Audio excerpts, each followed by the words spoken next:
Bienvenidos a Semanario Judicial. Soy Laura Murillo y en los próximos minutos le daremos cuenta de las sentencias más relevantes de la Suprema Corte en pleno y salas, así como de las decisiones más importantes del Tribunal Electoral, órganos jurisdiccionales federales. Saludo a mi compañera Eusiris Rostro, quien nos acompaña en la interpretación en lengua de señas mexicana. Comenzamos.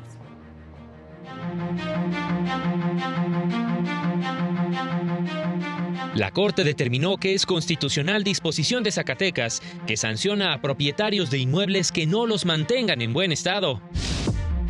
La segunda sala estableció que es discriminatorio el régimen de pensiones del Seguro Social que niega la pensión a padres de trabajador fallecido.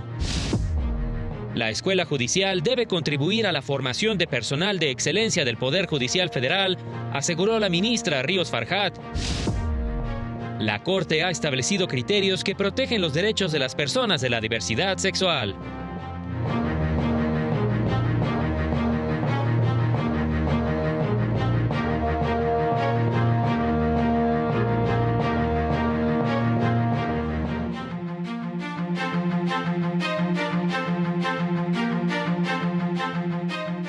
Esta semana el Pleno de Ministros resolvió asuntos relacionados con Zacatecas y disposiciones que regulan la organización y funcionamiento del Congreso de Tamaulipas.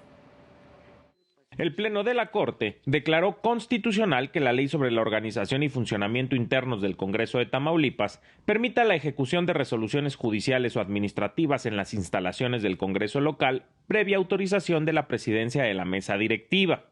La porción normativa a la que se refiere el concepto de invalidez está relacionada con el supuesto de ejecución de resoluciones administrativas o judiciales sobre cualquier persona ubicada en el recinto legislativo, sin prever que sea expresamente aplicable para el caso de las personas diputadas locales. No alcanzaron los votos para determinar si hubo violación a la veda legislativa en materia electoral al prever el trámite de acreditación de identidad y credencialización como condiciones para la toma de protesta de personas legisladoras.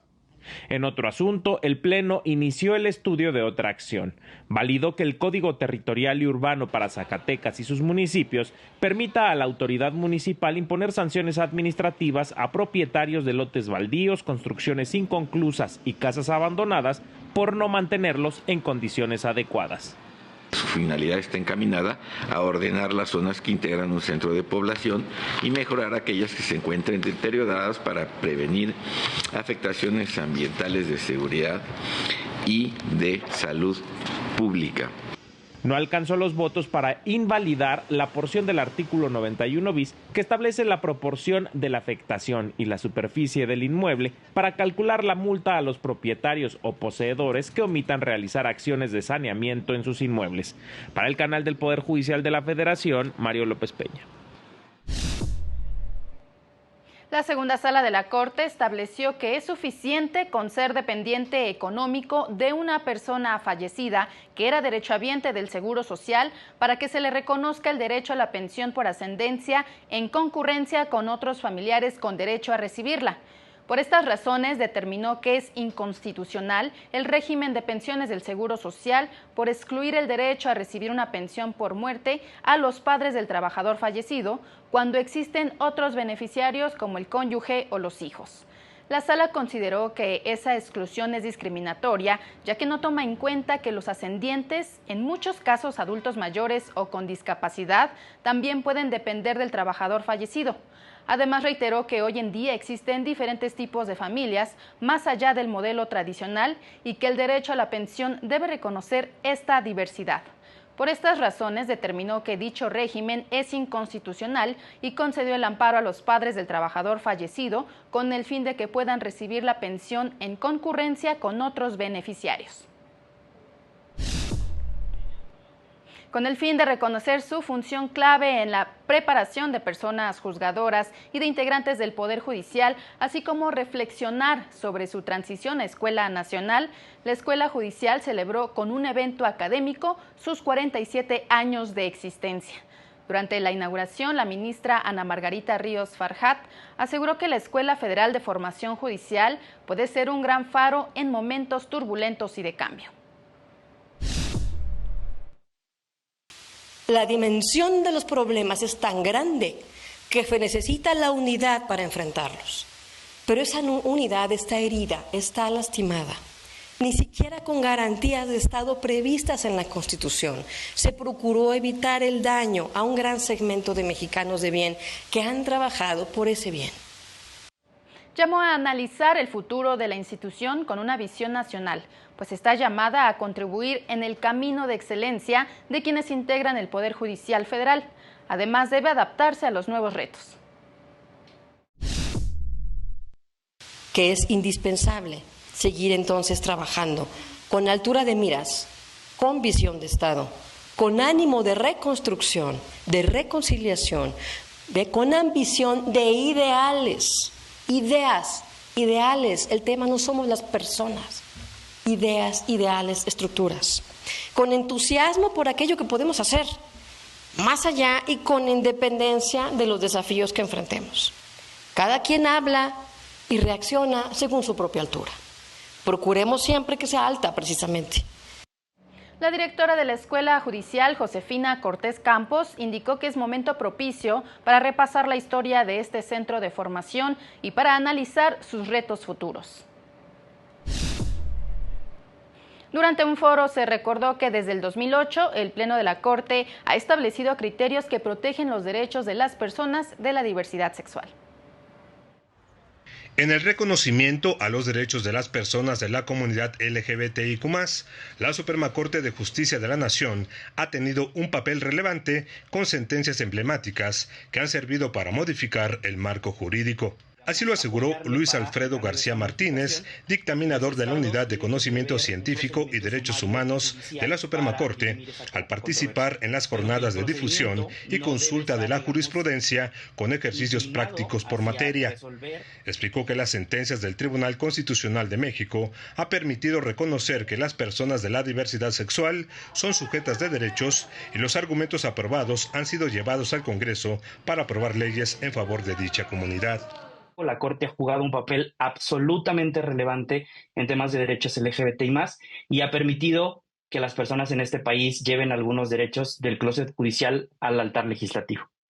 El especialista enumeró las principales sentencias que ha emitido la Suprema Corte en favor de las personas LGBTIQ+, desde 2018, lo que ha generado una línea jurisprudencial que comenzó con la rectificación del acta de nacimiento cuando se trata de personas que se han sometido a un procedimiento de reasignación de concordancia sexogenérica, así como la sentencia del amparo en revisión 567 de 2012, que abrió la puerta al matrimonio igualitario, en el que la Corte declara inconstitucional las leyes que definen el matrimonio como la unión exclusiva entre personas de distinto sexo y donde se establezca que tiene como finalidad la procreación.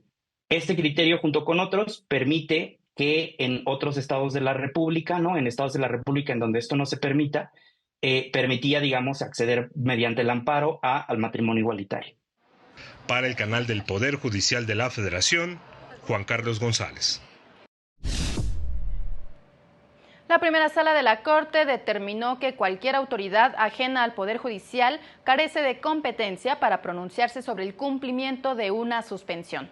En consecuencia, cuando un órgano legislativo, como el Congreso de un Estado, asume funciones que corresponden al Poder Judicial, se configura una invasión competencial que no puede ser tolerada bajo el principio de supremacía constitucional. Máxime cuando dicho acto no solo invadió competencias judiciales, sino que lo hizo en perjuicio concreto de una persona, generando una afectación directa a su derecho de defensa y al principio de legalidad. Y es momento de hacer una pausa y continuamos. Al regresar, las normas jurídicas no solo limitan derechos, generan exclusión y discriminación.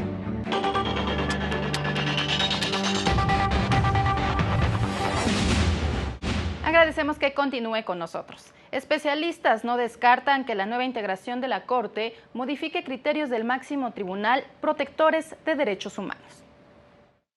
El cambio de integración del Pleno de la Corte no significa que los precedentes de integraciones anteriores pierdan vigencia, y conocerlos para cambiarlos, aseguró Gladys Morales, investigadora del Centro de Estudios Constitucionales de la Corte, representará un reto para las nuevas ministras y ministros.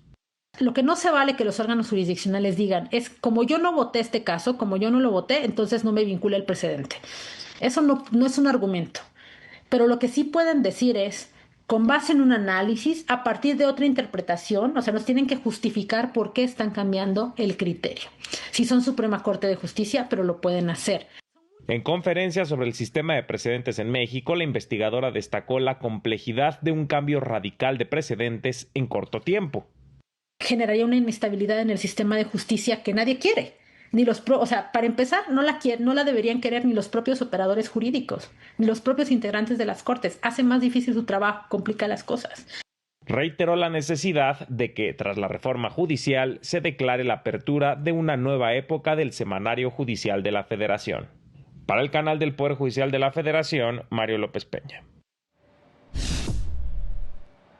El Consejo de la Judicatura Federal dio a conocer el acuerdo que establece que a partir del 16 de julio de 2025 se suspenden los plazos y términos procesales en todos los asuntos que son del conocimiento del Pleno, las comisiones permanentes, órganos auxiliares, comités, áreas administrativas, así como la Comisión de Conflictos Laborales. Suspensión que se mantendrá hasta que los nuevos órganos competentes determinen lo que corresponda. Lo anterior no implica la paralización de los asuntos, por tanto las áreas pueden seguir actuando en su trámite, sin embargo, deberán procurar su conclusión a más tardar el 13 de agosto. Las denuncias y quejas administrativas, competencia del Consejo, recibidas a partir del 16 de julio, serán radicadas por el área correspondiente, reservando su trámite a los órganos de nueva creación que entrarán en funciones a partir del 1 de septiembre. Las diversas áreas continuarán con el desahogo de los asuntos de su competencia, sin embargo establece que el Pleno del Consejo deberá celebrar su última sesión el 13 de agosto de 2025. El órgano garante, integrado por los titulares de la Contraloría y las Secretarías Ejecutivas de Vigilancia y Disciplina el 13 de agosto, las comisiones permanentes entre el 4 y 7 de agosto y los comités el 1 de agosto. A partir del 16 de julio se suspende el turno a ponencia y se fija un plazo de 5 días para realizar el engrose de los asuntos concluidos. Y en torno al nuevo Poder Judicial, la consejera Lilia Mónica López Benítez aseguró que no conviene al país contar con jueces sometidos al interés popular. La desaparición del Consejo de la Judicatura Federal para dar paso a la creación del Tribunal de Disciplina Judicial y el órgano de administración judicial tendrá muchos riesgos para los justiciables. Así lo aseguró la magistrada Lilia Mónica López Benítez, consejera de la Judicatura Federal, al participar en el programa Los Criterios del Poder Judicial de la revista Tiempo de Derechos. Resaltó que la desaparición del Consejo se dará en el contexto de una reforma constitucional poco transparente, desaseada y muy cuestionada, donde no solo fueron electas las personas juzgadoras, sino también quienes integrarán el nuevo Tribunal de Disciplina Judicial. Creo que ahorita estamos en un punto de quiebre porque las personas que van a conformar este órgano pues han sido electas como quienes ahora juzgarán mediante el voto popular. Y para mí la primera pregunta que surge en torno a este tópico es, pues, ¿a qué intereses van a responder? Aseguró que esta situación podría afectar la independencia de los nuevos juzgadores, que podrían ser sancionados si emiten sus fallos en contra de los intereses populares. Y yo creo que a este país no le hará ningún bien o no le conviene contar con personas juzgadoras temerosas que actúen desde el miedo o peor aún, que actúen desde la obediencia o la sumisión para evitar ser sancionados de alguna manera. El anfitrión del programa, Luis Vega Ramírez, aseguró que la desaparición del Consejo de la Judicatura Federal es una embestida institucional de fondo que tendrá muchas consecuencias. No solo desaparece un órgano técnico de administración, vigilancia y disciplina, sino que en realidad se clausura ahora una arquitectura compleja que por casi 3 décadas funcionó como un muro de contención ante las injerencias externas. Para el canal del Poder Judicial de la Federación, Juan Carlos González. El Juzgado Quinto de Distrito en materias administrativas, civil y de trabajo con residencia en Toluca, Estado de México, amparó a los integrantes del pueblo morisco americano para que al tramitar el pasaporte mexicano no tengan la obligación de retirarse el turbante, ya que su uso no afecta su identificación plena, que se puede conocer únicamente con la cara descubierta y a través de las huellas dactilares obtenidas. El juzgado determinó que se puede prescindir del requisito de fotografiarse con la cabeza descubierta si se vulneran derechos fundamentales de no discriminación, el libre desarrollo de la personalidad, la autodeterminación cultural, la libertad religiosa y el libre tránsito. Si bien el juzgador concluyó que las disposiciones que regulan el trámite del pasaporte no son discriminatorias, mediante una interpretación conforme, concluyó que de acuerdo a su cultura y religión del Islam, están obligadas a portar su atuendo, incluido el turbante o tocado. Por ello, se ordenó a la Secretaría de Relaciones Exteriores permitir que obtuvieran su pasaporte con el FES, con el fin de respetar sus derechos fundamentales, evitar un daño a su integridad psicológica y causar deshonra a su cultura. Y ante los desafíos que viven los países de Iberoamérica, es indispensable que las personas juzgadoras, además de ser especialistas en derecho, cuenten con otras habilidades. En materia de formación judicial a través de la capacitación, las alianzas son indispensables para una enseñanza más efectiva, reconoció la directora de la Escuela Federal de Formación Judicial, Josefina Cortés Campos, en el segundo día del encuentro académico que se lleva a cabo en el marco de los 47 años de la institución. Destacó que México es parte de la Red Iberoamericana de Escuelas Judiciales.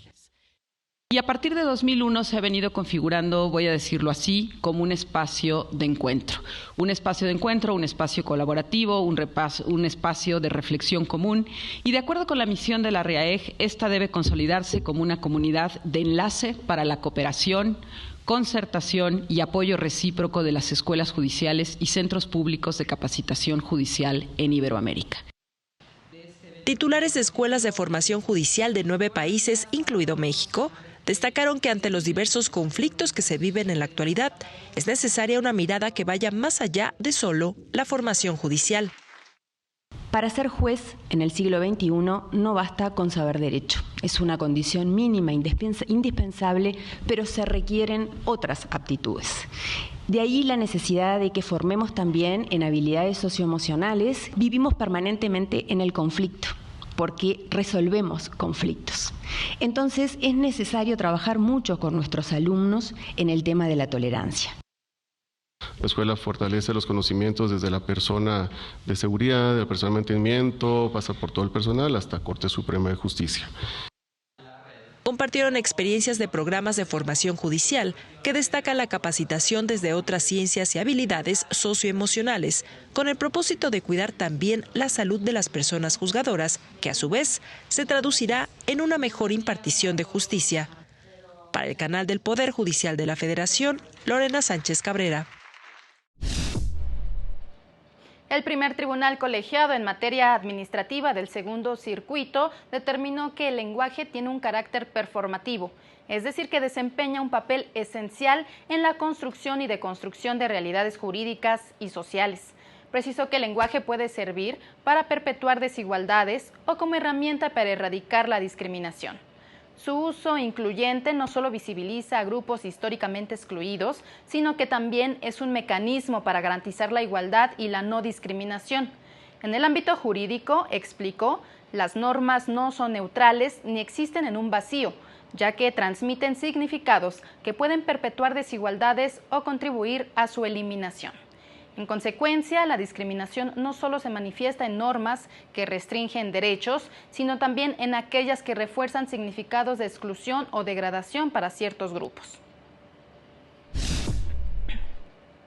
Y en el semanario judicial de esta semana se publicaron 74 criterios de distintos órganos jurisdiccionales federales. En esta ocasión se dieron a conocer 21 criterios de las salas de la Corte, de los cuales 20 corresponden a la primera sala. De esta última destacan los relacionados con evaluación periódica de medidas de protección de defensores de derechos humanos y periodistas, procedimiento que no viola el derecho de audiencia.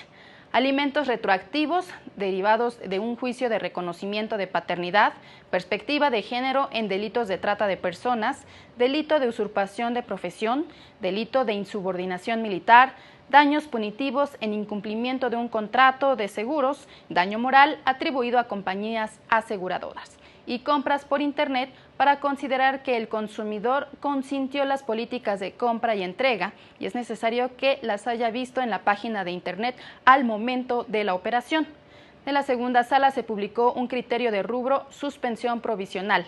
Debe negarse cuando se reclama la disminución del monto que el Poder Judicial de la Federación debe aportar al seguro de separación individualizada del personal de la Defensoría Pública Federal. De plenos regionales se publicaron 10 criterios, 9 jurisprudencias y una tesis aislada, mientras que de tribunales colegiados se difundieron 43 criterios, 2 jurisprudencias y 41 tesis aisladas. Vamos a una nueva pausa y continuamos. Más adelante, el Tribunal Electoral confirmó que el INE no tiene facultades para ordenar un nuevo recuento de votos de la elección judicial.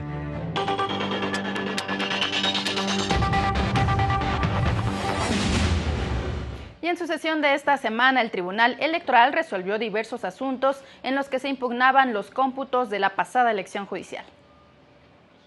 La Sala Superior del Tribunal Electoral confirmó el acuerdo del Consejo General del INE, que desestimó las solicitudes presentadas en el marco de la elección judicial para la realización de un nuevo cómputo de votos para los cargos en la Suprema Corte de Justicia de la Nación y de juezas y jueces de distrito en competencia mixta y laboral, y se permitiera a las candidaturas contar con representación ante dicho proceso de recuento. El proyecto consideró que ninguna norma prevé la posibilidad de un nuevo cómputo en sede administrativa. Cuando en otra parte argumentamos en el proyecto que no se cierra la posibilidad de que exista un recuento en la sede jurisdiccional. En este caso, únicamente determinamos la decisión del INE en cuanto a la aplicación o no de la norma para permitir el recuento en sede administrativa, pero no se cierra la posibilidad de que, con apoyo en una petición ya específica en donde se controvierte el cómputo correspondiente, pudiera sopesarse si constitucional y legalmente podemos emprender el recuento correspondiente. Por falta de interés jurídico, la Sala Superior desechó diversos juicios de inconformidad interpuestos por asociaciones civiles que impugnaban acuerdos del INE relativos a la elección de personas ministras de la Suprema Corte y de personas magistradas al Tribunal de Disciplina Judicial, así como la declaración de validez y las respectivas constancias de mayoría. Se propone desecharlos por falta de interés jurídico de las partes actoras, ya que no contendieron en calidad de candidatas en estas elecciones. Ya he sostenido en este pleno, en las 2 últimas sesiones públicas, que la ciudadanía en efecto no tiene interés legítimo para controvertir cualquier acto u omisión de la elección extraordinaria de personas juzgadoras y por ende estimo que tampoco las asociaciones pueden venir a impugnar aquí la validez de esta elección acorde con lo que establece todas las leyes que rigen este proceso electoral.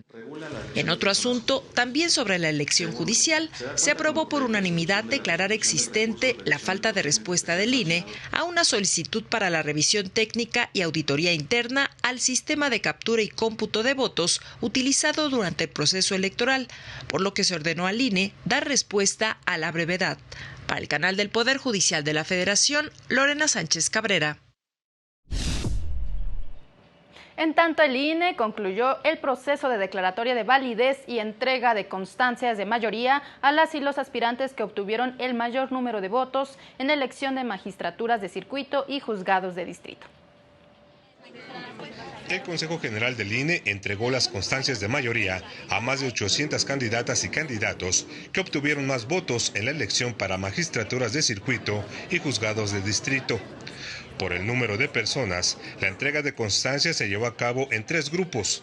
El primero, integrado por quienes ocuparán sus cargos en los circuitos judiciales primero, segundo y tercero, correspondientes a la Ciudad de México, Estado de México y Jalisco.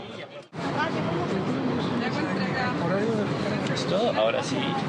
Los ganadores llegaron antes de las 10 de la mañana para firmar y recibir su constancia de mayoría en las mesas que se instalaron en la explanada del INE. Después ingresaron al auditorio del instituto, donde se reanudó la sesión extraordinaria del Consejo General para la ceremonia de entrega de constancias de mayoría. A quienes hoy reciben su constancia de mayoría, les decimos, no han sido designados, han sido electos. No representan a un sector, a una élite o a una coyuntura. Representan la voluntad de millones de personas que anhelan una justicia más cercana, más humana, más equitativa. Su legitimidad no proviene del poder, sino directamente de la ciudadanía. Y con esa legitimidad adquieren también una responsabilidad inmensa. Al término del mensaje de la consejera presidenta del INE y de la foto grupal, se escuchó en el auditorio el mensaje improvisado de una de las juezas electas. ¡Viva la democracia! ¡Viva aquellos que ganamos sin partidos, sin apoyo, sin nada! Aquellos que tuvimos esperanza, que confiamos en nuestro proceso. No todo estaba dicho. Entre las y los ganadores, hubo varias personas juzgadoras en funciones que decidieron participar en la elección y ganaron en las urnas. Muy emocionada, muy honrada por la confianza depositada en la servidora que tienen, la de La Voz, debido a que pues precisamente pues esta reforma pues impactó a los juzgadores en funciones, pero pues mire, este es un ejemplo de que sí se pudo, sí se logró y pues tenemos ahora la legitimación que tanto se exigía. Creo que nos puede ir bien en la justicia. Creo que para los compañeros que no son de carrera judicial, si bien es un gran reto, creo que también traen un gran compromiso de capacitarse, de pues seguirnos preparando para servir de la mejor manera a la ciudadanía. A las 2 de la tarde se llevó a cabo la entrega de constancias de mayoría al Grupo 2, integrado por ganadores en los circuitos judiciales del 4º al 14º y a las 6 de la tarde de los circuitos 15º al 32º. Para el canal del Poder Judicial de la Federación, Juan Carlos González. Así llegamos al final de este semanario. Soy Laura Murillo y lo invito a mantenerse en la señal del canal de televisión del Poder Judicial de la Federación. Sigue la próxima semana la sesión del Pleno de la Suprema Corte. En esta ocasión tiene previsto analizar y resolver diversas acciones de inconstitucionalidad en las que se pide invalidar disposiciones del Código Territorial y Urbano de Zacatecas, del Código Penal del Estado de Querétaro, de la Ley de Derecho de Bienestar y Protección de los Animales y el Código Penal de Michoacán y de la Ley de Comunicación Social para el Estado y municipios de San Luis Potosí. Gracias por su atención. Hasta pronto.